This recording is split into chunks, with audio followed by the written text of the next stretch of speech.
What's going on? What's up, guys? How you guys doing, man?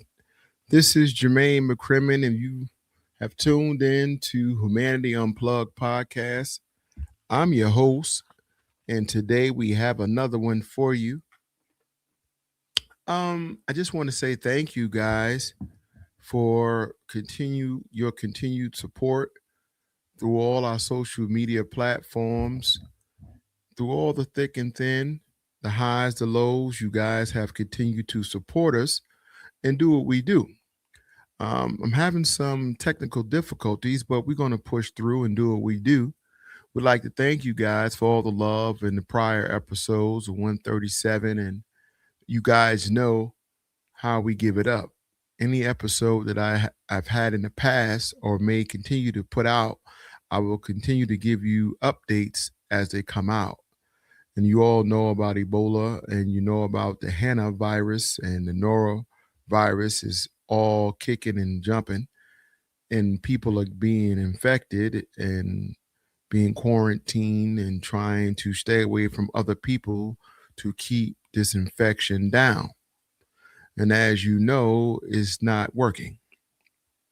People are continue to be infected throughout our country and throughout other areas in Africa and Congo and Uganda. People are still on a wide spread. And the latest news on that is it's about to be a major shutdown over there because it has continued to spread.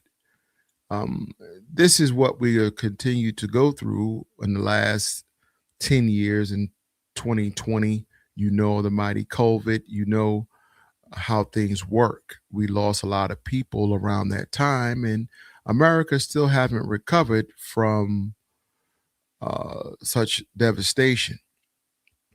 But I'm here to tell you that there is hope. There is a man that sit highs that look low, and he knows what we need and when we need it. Have your faith in him, and he will provide for you and yours. I'm not here to preach to you or to convince you or persuade you to find God in your life, but I do suggest to you that if you are tired of suffering and tired of going through things that seem to be uncontrollable, you need to look for a higher calling to answer the troubled mind of yours, to give you some type of peace and give you clarity. Somehow, it can also give you wisdom and knowledge to pursue through the dangerous and treacherous avenues that we go through each and every day. Again, I'm your host, Jermaine McCrimmon, and this is Humanity Unplugged, and I am for the people. I am for what's right. I am not here to tickle your fancy. I'm not here to blow smoke up your rear end. I am not here to get yes, ma'ams, and yes, sir for you because I work for a living. So I don't need to sir with me. I work just like you work. I get out there and make it come, make it rain just like you make it rain. Okay? We get out here, we get our money the best way we know how, the honest way. All right. My role models, my mom and dad, and my brothers and people around me who have totally showed me the right way are gone home now. So I'm here and I'm running night shift by myself, burning that late night oil, and I don't mind doing it. I'm here. So please, when you have doubt or you feel down or you feel like you're all alone, believe you me, there is a person that sit higher that knows all and be all, and he will give you the knowledge, the wisdom, and the comfort that you may look for when times get rough. Now, we got all over the preliminaries. I will suggest to you, and I say this before I get started every day, take off your shoes and relax your feet. Get something cold and refreshing. Please, maybe you might like something hot like coffee because I'm a coffee guy. Get you a coffee. Um, and please continue to understand that it will get better and it will move in your favor. You might want it when you want it, but God's timing is the best timing. And today we're going to talk about a few things in general. And the first thing I would like to just mention to you is our gas prices. I don't know if people have been paying attention, but gas prices are at an all-time high, and it's going to get worse. Now, we all know um, Trump is Trump, and he's going to do what he can for America, allegedly. But the bottom line is the American people are the ones that's suffering. The bottom line is we have to survive this rough patch. Now, we know if we continue with this war, it doesn't get better. So Trump has took an oath to stop this war and to somehow convince Iran that they can't have nuclear weapons. That is his mission. We have to bite the bullet and think and also have faith that it is the best thing he's doing for the American people, for Iran not to have nuclear weapons. So recently, if you haven't been paying attention, in the last 2 weeks to maybe, I would say 2.5 weeks, three, the war has ceased somewhat. We have stopped bombing Iran. But as you know, we're still in strategic areas to reinforce our strength and what we mean when we say what we mean what we say. Oil is getting pushed out because we still in, we're taking no, we're still in no, somehow we're getting oil from them, allegedly. We don't know exactly how we're getting it, right? We're not going to say we're taking it, right? Because that's what we do, but we're not going to say that. We're not going to say we steal it. No, that's not what we do. We do that, but we're not going to say that, right? So we're just going to say allegedly we just get oil from them, and we don't know how we get it. We just get it, okay? And we want them to know that we could just take their oil anytime we like to, and they just got to deal with it. And behind all that, you can't have nuclear bombs as well. That's what we're saying. And they supposed to just take it and don't worry about consequences, because if you fight us, we're going to burn you down and blow you up. Yeah, that sounds right. That sounds exactly what's going on. So through all this, the American people suffer because it's a stronghold on our economy. So a couple of weeks have passed now, and the prices are extremely high for gas. And just when you think it couldn't get worse, Iran is now doubling down, saying, well, we thought about talking with y'all, but now maybe not. Since you gave us 2 or 3 weeks, we have regrouped. We got some more things back in place. I think we might be ready for a round 2 or round 3 or round 4 against America. So now if this happens and if we go back to war and we go back to bombing, then prices will keep going up, because the longer we have war, it doesn't benefit the American people. It actually puts us deeper and deeper in the hole in our community and also feeding our families. By the way, after we finish bombing them, we're going to try to help them and give them food and water and everything, because that's what American people do. After we hurt you, we want to help you. Allegedly, you didn't hear that from me, but the statistics prove that's what we do. So this is our dilemma. Iran's negotiations, gas prices, families being split apart because of war. Trump is now under the radar again because 2024 elections have came out, and people want to look at statistics. They want to look at analysis and see what really took place in 2024. So we're going to take a minute and we're going to look into some things. I might get into 2024 analysis and elections and all that. Now, I don't know for sure which way I'll go, but I just want to let you guys know this podcast, this episode itself is going to be a tough one because it's going to be mostly of people talking, because we need to go deep into what really is the negotiations about with Iran and why the American people are suffering in such great debt because of war. So the first thing we're going to talk about is, let's see what's really about negotiation, right? Let's talk about it, okay? Here we go. We're negotiating, and we'll see.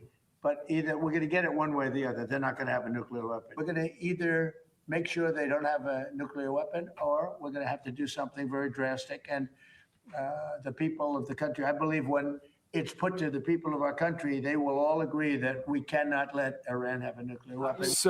So you just heard him say we're going to get it one way or another. Yo, that ain't straight up bullying. I don't know what is. And what is he talking about when he says we're going to get it one way or another? Keep your ears peeled, guys. This is going to be good.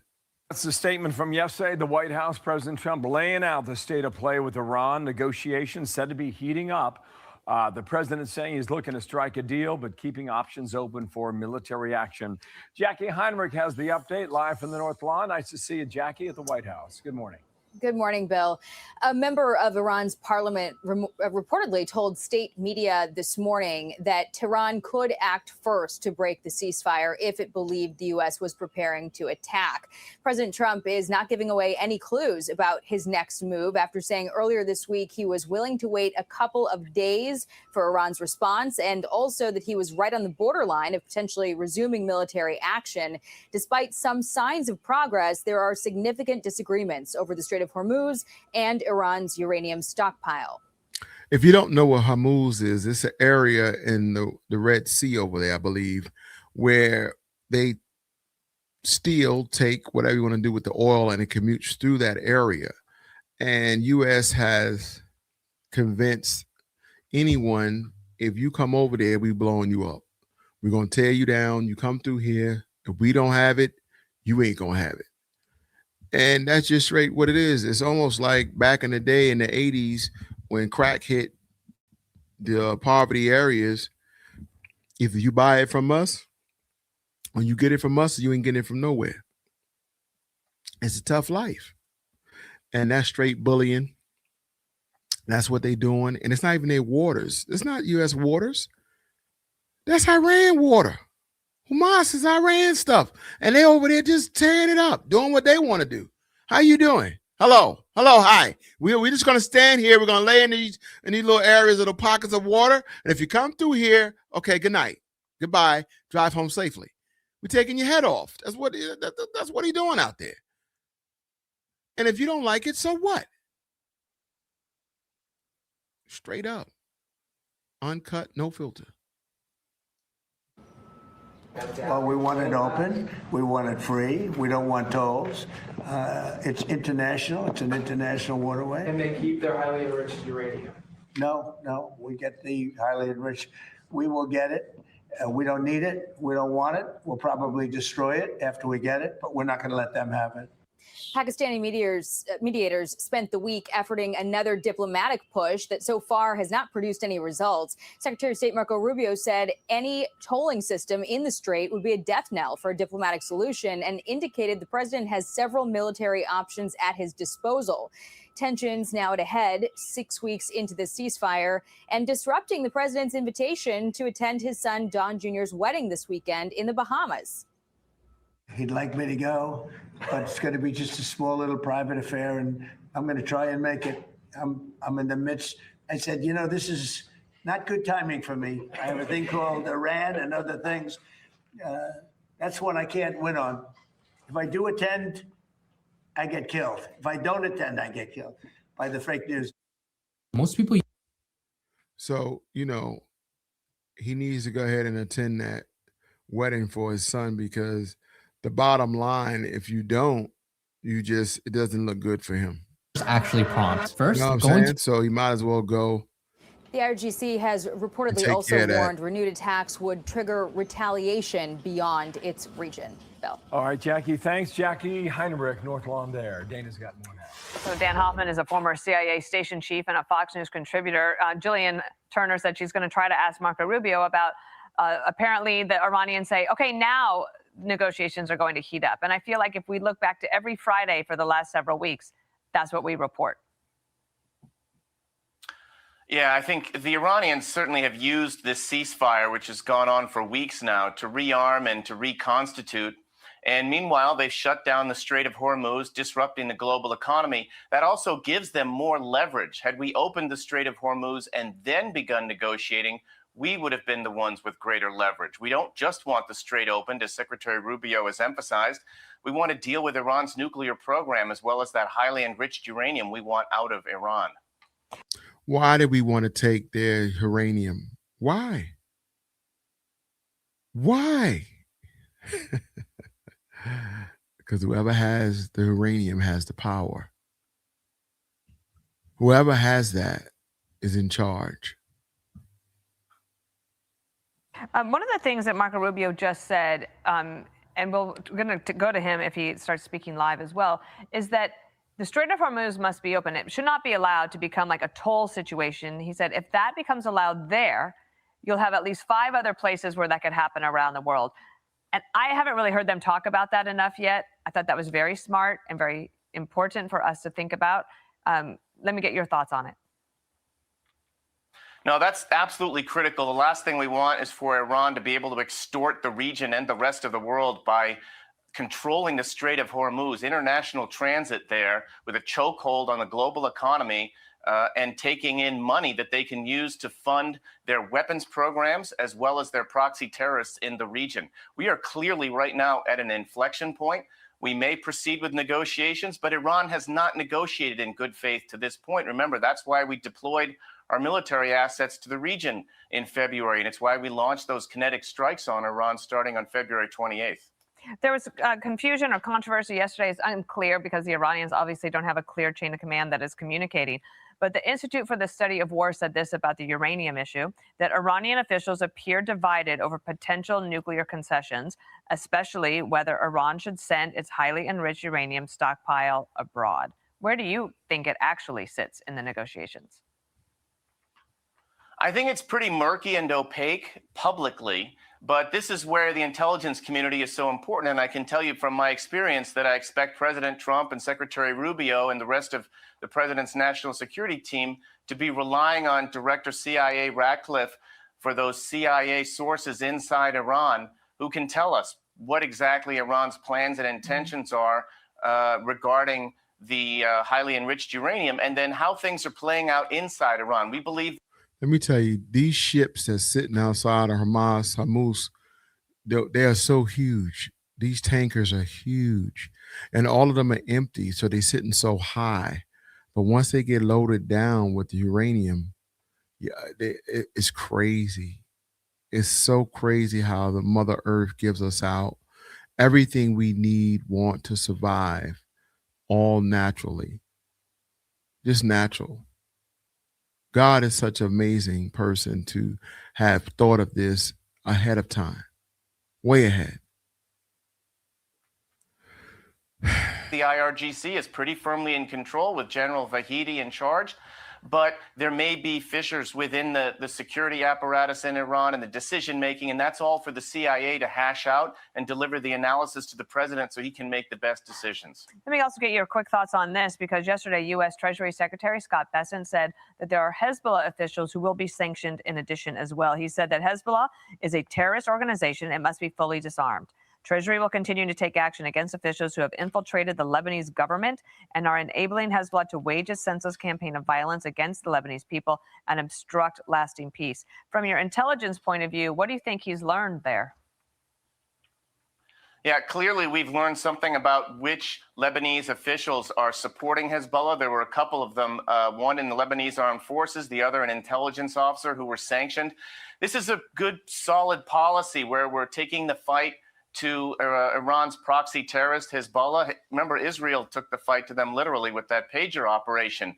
We're also dealing with them diplomatically. We've got a ceasefire in place between Israel and Lebanon. We're trying to build out the capacity of Lebanon's institutions, specifically the Lebanese armed forces. This is a good long-term strategic plan for the region.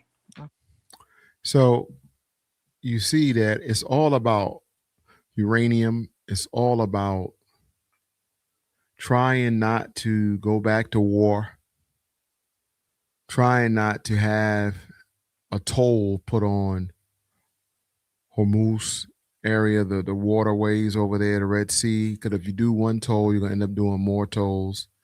So they're trying to keep that from happening. But this is not going to stop them. I really don't believe that the war is going to cease for too much longer. Simple fact is because Trump and them, they have no patience and they're not having it. They're saying we want what we want now. Either we get what we want now or he might let go another bomb strike. Listen to this. A vote on the War Powers resolution brought by Democrats was set for a House vote. However, it became pretty clear that Republicans would not have the numbers to defeat the bill. The party's leaders then delayed that vote until next month. President Trump launched the war against Iran more than 2 months ago without congressional approval, and the resolution means that Congress must review military action by day 40 of the conflict, which has long passed, of course. But President Trump and Secretary of War Pete Hegseth maintain that the war has been in a ceasefire for weeks, so the clock is stopped. 4 Republicans in the Senate earlier this week supported the resolution, advancing that to a final vote. Now, as for the latest on the war itself, President Trump has issued a very stern warning. I want to pop this up on your screen, coming in from Rapid Response 47. It says, right now, we're negotiating and we'll see, but we're going to get it one way or the other. They are not going to have a nuclear weapon.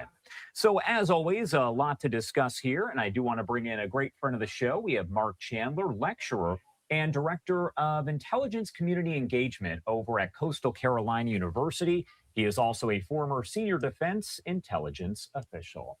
Mark, as always, thank you so much for taking the time to join us and helping to break down all the latest. So we're about to really figure out what's going on with that, but we're going to check it out. This is good. Welcome, and thanks for having me today. Of course. And I want to start by talking to you a little bit about the words from President Trump. This is obviously not the first time that we've seen any kind of warning issued by the president against Iran. Mm-hmm. We've also had Iran pretty much reply with their own threats overall. So when you look at these, do you think they really carry any sort of weight for either side as you have what is essentially right now a war of words? Well, Josh, that's an excellent point. And I think what we're seeing is, number one, Iran is continuing its information campaign. And that's the type of words that we're going to hear from them, whether they're under a bombardment or we're in a ceasefire like we are right now. So that's continuation of what's going on.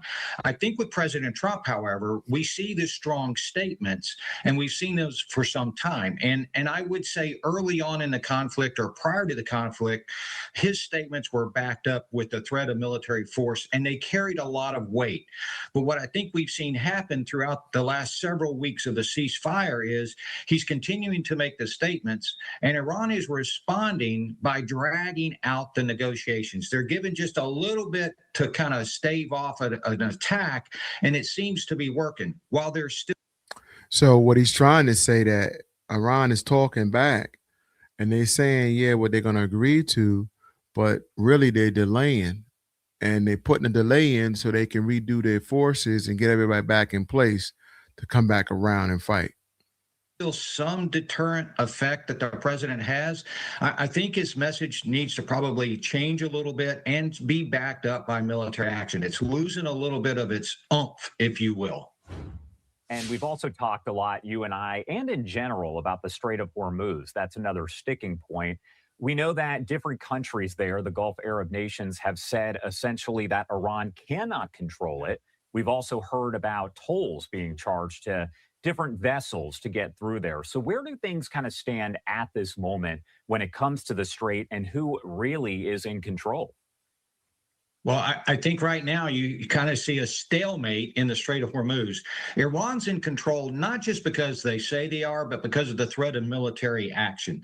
And the United States has blockaded, but the blockade only works against Iranian-based ships or ships going to or from an Iranian port.